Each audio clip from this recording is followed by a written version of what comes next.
दोस्तों नमस्कार। क्या संसद, क्या सड़क, क्या चुनावी रैली और क्या गठबंधन के बीच बातचीत के पैंतरे, हर की नजर 2024 के चुनाव को लेकर है।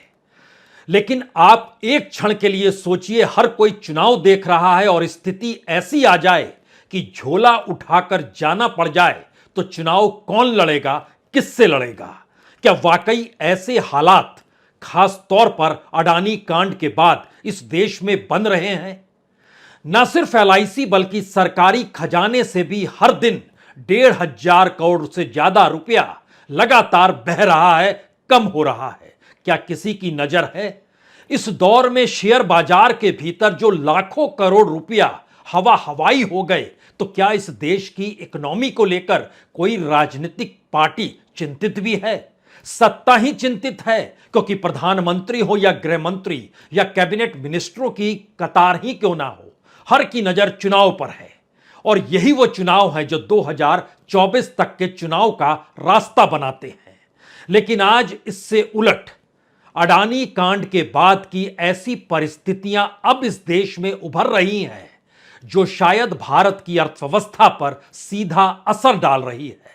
जनता का पैसा, सरकारी खजाने का पैसा, अलग अलग संस्थानों में लगा हुआ पैसा और अलग अलग संस्थानों के मुनाफे से जो डिविडेंड आता है, जिसको सरकार समेटती है और इस देश को चलाती है, रुकावट, व्यवधान वहां भी है। कच्चा चिट्ठा आपके सामने रखें उससे पहले एक बात और समझ लीजिए। जब सरकार ही चुनाव की दिशा में देखने लगे, इकोनॉमी को लेकर आंख मूंद ले, तो फिर जान जाइए खतरे की घंटी बड़ी हो रही है।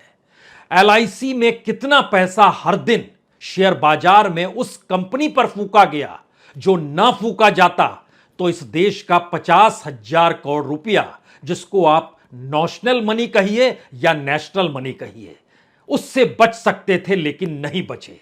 हमें लगता है कि आज पहले आप इस बात को समझिए कि सरकार ने कोई जांच क्यों नहीं कराई, सुप्रीम कोर्ट के रास्ते ही वह सारी चुप्पी को क्यों ओढ़े हुए है। क्योंकि एलआईसी के ऊपर यह पहली बार दाग नहीं लगा है। एलआईसी जब बनी थी, उसी वक्त पार्लियामेंट में एक सवाल उस वक्त के एक सांसद ने यह कहकर उठाया था कि कलकत्ता के एक उद्योगपति की 6 डूबी हुई कंपनियों पर तकरीबन 1.25 करोड़ रुपया एलआईसी ने लगा दिया है, और उसको लगाने के पीछे उस वक्त के फाइनेंस मिनिस्टर और फाइनेंस सेक्रेटरी दोनों हुआ करते थे। और उसके बाद उस दौर में हम जिक्र आपसे 65 बरस पहले का कर रहे हैं, 1957, जब इस देश में मुंद्रा कांड हुआ था। और उस वक्त नेहरू ने जांच की इजाजत दी। 28 दिनों के भीतर मुंबई हाई कोर्ट के एक्स चीफ जस्टिस ने रिपोर्ट दी और उसके बाद फाइनेंस मिनिस्टर को इस्तीफा देना पड़ा। लेकिन तब महज इस्तीफे का जिक्र नहीं, बल्कि उसके बाद कानूनी कार्रवाई शुरू हुई और तब के मंत्री को पर 22 बरस की जेल की सजा सुनाई गई। आज ऐसा कुछ भी नहीं है। हर कोई चुनाव की मदहोशी में है। तो इस देश के भीतर की परिस्थिति को कौन जानेगा, कैसे जानेगा? हमें लगता है आज इस कच्चे चिट्ठे को खोला जाए। जिक्र एलआईसी से करें, जिक्र हिडेनबर्ग की रिपोर्ट के बाद जो असर पड़ा इस देश की इकोनॉमी पर उससे करें, या फिर अडानी की कंपनियों का जिक्र करें। हमें लगता है देश में जनता का जहां पैसा लगा है उससे शुरुआत करते हैं। क्योंकि जिस रूप में जब यह रिपोर्ट आई 24 जनवरी के दिन, तो 25 जनवरी को अगर एलआईसी सचेत हो जाती तो 50,000 करोड़ रुपया एलआईसी का बच जाता। आप कहेंगे ये नॉशनल मनी है, हम कह रहे हैं नेशनल मनी है। क्योंकि एलआईसी ने उस दौर में जहां जहां पैसे लगाए, उसमें कितना घाटा किस रूप में उठाया, आज जरा इसको समझने के लिए शुरुआत में सिर्फ इतना समझिए कि 24 जनवरी 2023 एलआईसी ने जो शेयर्स लिए हुए थे वह 81,268 करोड़ के थे। 24 जनवरी 2023, 27 जनवरी यानी 25 और 26 को जो त्राहिमाम मचा इस देश के भीतर में अडानीज की कंपनियों को लेकर, एलआईसी 81,000 करोड़ से नीचे आकर 56,142 करोड़ पर आ गई, यानी 2 दिनों के भीतर 16,580 करोड़ का सीधे सीधे नुकसान हुआ। लेकिन एलआईसी फिर भी नहीं थमी। एलआईसी को मैंडेट सरकार ने दिया था। एलआईसी के जो चेयरमैन है वह मार्च में रिटायर होने वाले हैं। इससे पहले भी वो रिटायर होने वाले थे, उनको एक्सटेंशन दे दिया गया था। अभी तक इस बार के एक्सटेंशन की खबर नहीं आई है, लेकिन 60 बरस की उम्र में रिटायरमेंट की जगह सरकार नोटिफिकेशन ले आई थी 2021 में कि अब 62 बरस में रिटायर होंगे। तो क्या यह सब कुछ सोचे समझे तरीके से होता है? क्योंकि ईडी में भी 3 बार इसी तरीके से एक्सटेंशन दिया गया, इसी तरीके से इस देश में सीएजी को लाकर बैठा दिया गया, कानो कान किसी को खबर नहीं हुई। लेकिन लौटिए दोबारा एलआईसी पर। जनवरी 2023 81,268 करोड़ के शेयर एलआईसी के, उसकी कीमत घट गई 2023 के 27 जनवरी को 56,142 करोड़, और 27 तारीख को फिर झटका लगा 8,546 करोड़ का। यानी लगातार झटके दर झटके लगभग 8,500 करोड़ के हर दिन लग रहे थे, और होते होते आज की तारीख में वो 33,139 करोड़ पर आ गई। यानी इस दौर में जो झटका लगता चला गया वह लगभग 49,000 करोड़ से ज्यादा का है। अगर प्रतिदिन निकालिएगा तो 1,603 करोड़ रुपया हर दिन एलआईसी का 24 जनवरी के बाद से डूबता चला गया। दोषी कौन होगा? जिम्मेदारी कोई लेगा इस देश में? कोई नहीं लेगा, क्योंकि पैसे की कमी सरकार के पास है नहीं, रिजर्व बैंक पास में है ना, या फिर जो चकाचौंध दिखाई जाती है वह भी है ना। लेकिन फिर लौटिए इस पर, जहां वो पैसे लगा रही थी, किस रूप में लगा रही थी। तो सोचिए, पहले 2 दिन में यानी 25 जनवरी और 26 जनवरी को टोटल गैस में 6,232 करोड़ का सीधा नुकसान एलआईसी को। इंटरप्राइजेज में, अडानी इंटरप्राइजेज में 3,245 करोड़ का सीधा नुकसान। Adani ports and special economic zone में 3,095 करोड़ का नुकसान। अडानी ट्रांसमिशन में 3,042 करोड़ का नुकसान। अडानी ग्रीन में 875 करोड़ का नुकसान। यह सिर्फ पहले 2 दिनों की घटना है। और अगर इस प्रक्रिया को आप समझ रहे हैं तो अगर बीते 30 दिनों के भीतर अगर यह झटका 50,000 करोड़ के लगभग पहुंच जाता है तो यकीनी तौर पर कोई भी कहेगा जिम्मेदारी कौन लेगा।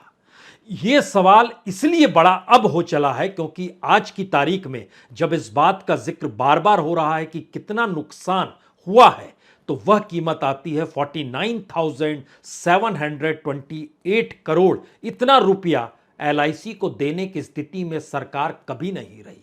पैसा लेती जरूर रही। तो हम आपको बताते हैं कि मार्केट वैल्यू जो होती थी 31 दिसंबर 2022 को और 23 फरवरी यानी 24 फरवरी 2023 के बीच में कितना बड़ा गैप आ गया। एलआईसी के शेयर्स जो बाजार में चल रहे थे, और तो और एलआईसी की जो total equity asset under management जो 31 दिसंबर 2022 को 10,91,000 करोड़ था, वह भी इस दौर में कितना कम हो गया, और जिम्मेदारी किसी की नहीं।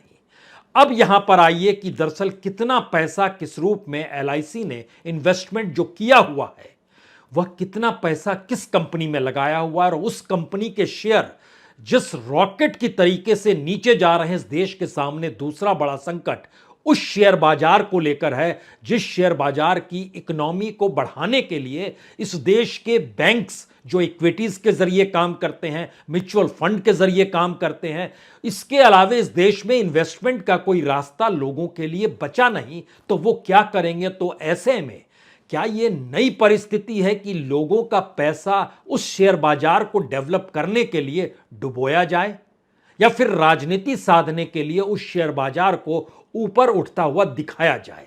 लेकिन अडानी कांड का नया पेंच सबसे बड़ा यह है कि जितनी बड़ी तादाद में शेयर गिरे हैं और उसका जो वैल्यूशन है, हिडेनबर्ग रिसर्च ने 85% कहा था और 84.6% वैल्यूशन इस दौर में नीचे आ गया है। अडानीज अंतर्राष्ट्रीय तौर पर अभी की तारीख में, आज के वक्त में जो लाइव चलते रहता है दुनिया भर के बिलियनियर्स को लेकर, अडानीज का नंबर 33 है।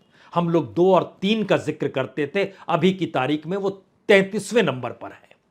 लेकिन लौटिए फिर दोबारा इस पर कि किस रूप में एलआईसी इसलिए जरूरी है। अडानी इंटरप्राइजेज में एक वक्त उसने 18,592 करोड़, हम दिसंबर यानी 1 जनवरी की तारीख इसलिए ले रहे हैं कि 2023 पहले दिन और 2023 का 24 फरवरी यानी कल शाम तक की स्थिति जो शेयर बाजार की थी, दोनों के बीच का अंतर देखिए कितना बड़ा अंतर आया है। अडानी इंटरप्राइजेज में 1 तारीख को पैसा लगा हुआ था 18,592 करोड़, आज की तारीख में 6,686 करोड़। यह है valuation.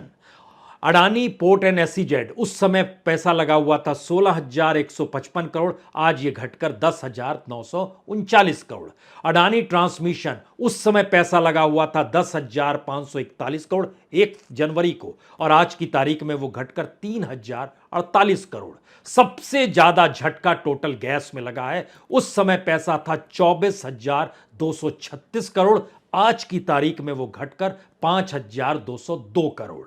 Adani green energy 3,923 crore जो घटते हुए पहुंच गया 1,040 करोड़ पर। अंबुजा सीमेंट और एसीसी खरीदा गया, इसकी एक अंतर्राष्ट्रीय बाजार में साख थी, लेकिन खरीदने के बाद की स्थिति देखिए 6,582 करोड़ 1 जनवरी को, और अभी की स्थिति में 4,233 करोड़। एसीसी सीमेंट 2,937 करोड़, अभी की स्थिति में 2,091 करोड़। हर चीज नीचे जा रही है, और यहीं से सबसे बड़ा सवाल यह खड़ा होता है कि शेयर बाजार का अपना मार्केट कैप जो है वो अडानीज की रिपोर्ट को आने से पहले 260 लाख करोड़ का था, जो घटकर 240-41 लाख करोड़ पर आकर टिक गया है। यानी 19 लाख करोड़ का इस दौर में चूना लग गया शेयर बाजार को।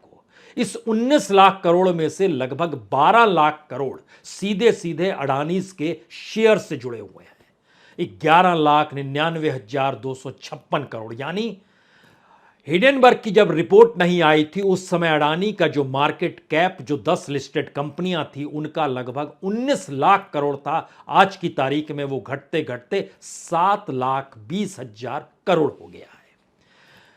आप सोच रहे होंगे कि इस देश की इकोनॉमी से इतना बड़ा खिलवाड़ हुआ और इस देश में कोई जांच अभी तक क्यों नहीं बैठी।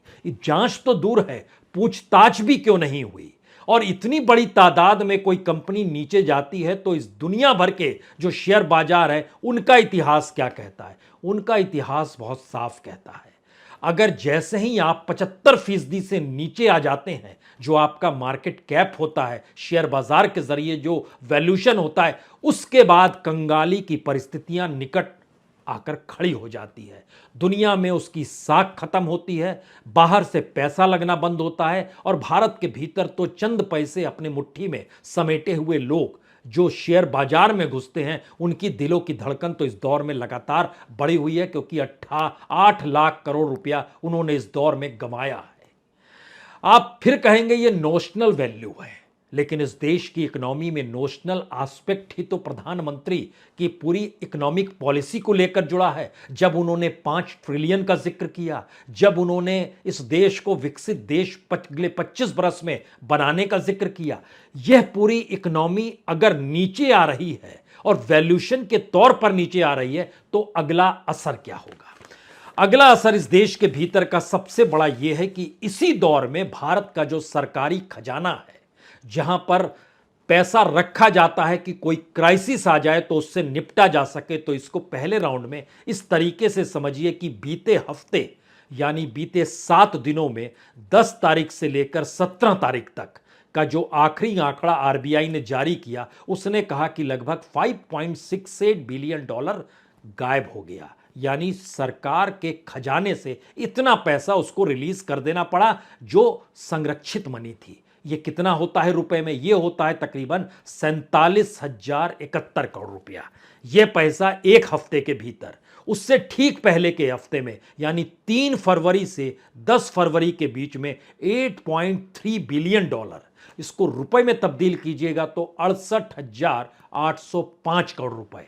यानी 14 दिनों के भीतर 1,15,876 करोड़ रुपए जो सुरक्षित फॉरेक्स मनी होती है, जो डॉलर के तौर पर होती है, वह कम हो गई इस दौर में। यानी प्रतिदिन 8,276 करोड़ रुपए फरवरी के महीने में सुरक्षित मनी के तौर पर निकल गए हैं बाहर। सारी कड़ियों को जोड़ना शुरू कीजिए। 1,500 करोड़ से ज्यादा, 1,600 करोड़ से ज्यादा हिडेनबर्ग की रिपोर्ट आने के बाद एलआईसी का पैसा डूबना शुरू होता है। इस दौर में जो संरक्षित मनी है, जो सुरक्षित मनी है, जो सरकारी खजाना जिसको हम कहते हैं, वह इस महीने में लगभग 8,276 करोड़ रुपए कम होना शुरू होता है।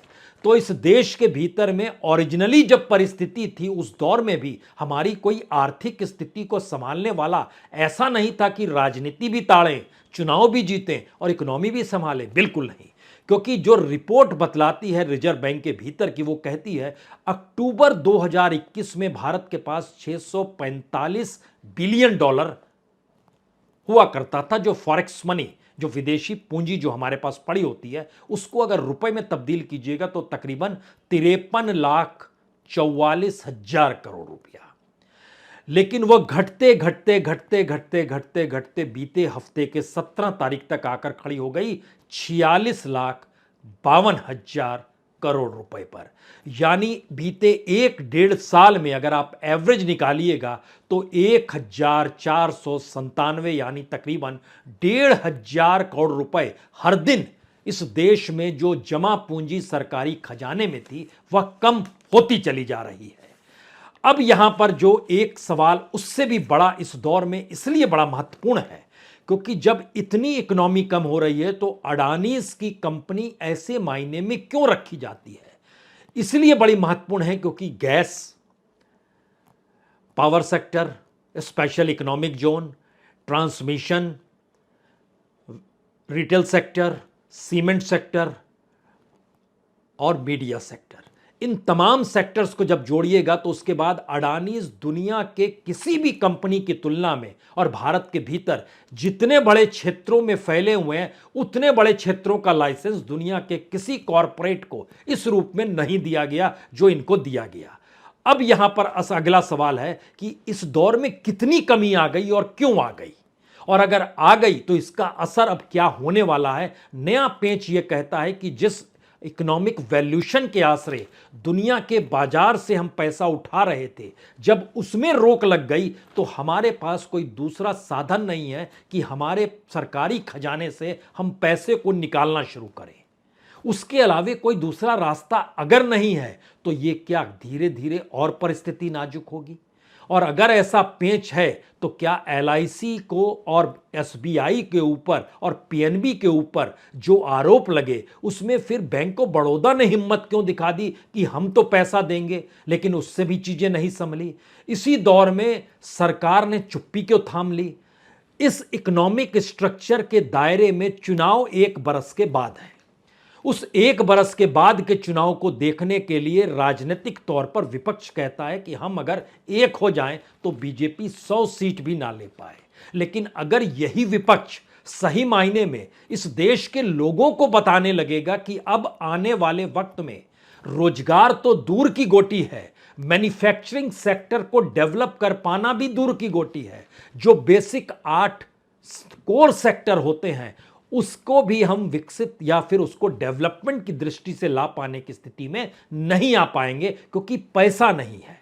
आप बार बार सोचते होंगे पैसा तो इतना है। हम आपको एक उदाहरण और देते हैं।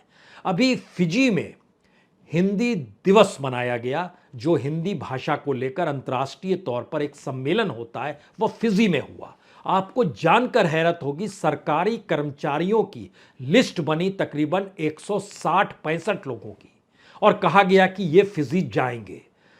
लेकिन आखिरी वक्त में कुछ लोग तो फिजी एयरपोर्ट पर उतर भी गए। आखिरी मूवमेंट में जानकारी आई कि फाइनेंस मिनिस्ट्री ने कहा हमारे पास इतना पैसा नहीं है कि हम 150 लोगों को फिजी भेज सकें। तो एक झटके में नाम कटते कटते 51 लोगों के नाम बचे, यानी हवाई यात्रा फिजी में कराना, वहां 3 दिन सम्मेलन में शामिल होना जो हिंदी के नाम पर है और अंतर्राष्ट्रीय सम्मेलन है, उसमें भी लोगों को भेजने के लिए फाइनेंस मिनिस्ट्री ने हाथ खड़े कर दिए। और वह भी कब, जब कुछ लोग हवाई जहाज में सवार होकर जा चुके थे, यानी आखिरी मूवमेंट तक।